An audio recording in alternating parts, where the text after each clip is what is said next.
ఒకప్పుడు ఈ ప్రపంచం చెడు పనులతో నిండిపోయింది.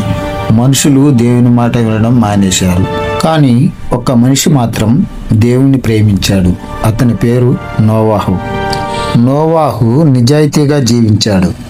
దేవుడు నోవాహుతో ఇలా చెప్పాడు, నోవాహు, నేను పెద్ద వరదను పంపించబోతున్నాను. నువ్వు ఒక పెద్ద పడవను కట్టు. నీ కుటుంబాన్ని, ప్రతి జంతువు జంటను ఆ పడవలోకి తీసుకురా. నోవాహు భయపడలేదు. ప్రజలు నవ్వినా దేవుని మాటకు విధేయుడిగా పడవ నిర్మించాడు.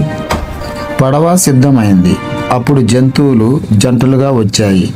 ఏనుగులు, సింహాలు, గొర్రెలు, పక్షులు మరియు నోవాహు కుటుంబం కూడా పడవలోకి వెళ్ళింది. అప్పుడు అనుకోకుండా ఉన్నట్టుండి భారీ వర్షం మొదలైంది. రోజులు తరబడి వర్షం కురిసింది. భూమంతా నీళ్లతో నిండిపోయింది. కానీ అద్భుతంగా నోవాహు పడవ దేవుని రక్షణలో సురక్షితంగా సాగింది. చాలా రోజుల తర్వాత వర్షం ఆగింది. నీళ్లు నెమ్మదిగా తగ్గాయి.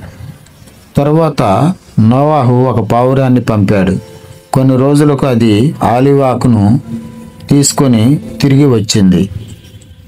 అది కొత్త జీవితానికి సంకేతం. చివరికి వారు భూమిపైకి వచ్చారు. దేవుడు ఆకాశంలో అందమైన ఇంద్రధనుస్సును పెట్టాడు.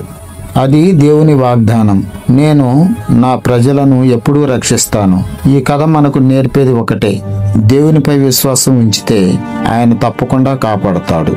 ఈ కథ నచ్చితే లైక్ చేయండి, షేర్ చేయండి మరియు సబ్స్క్రైబ్ చేయండి. బెల్ ఐకాన్ నొక్కండి.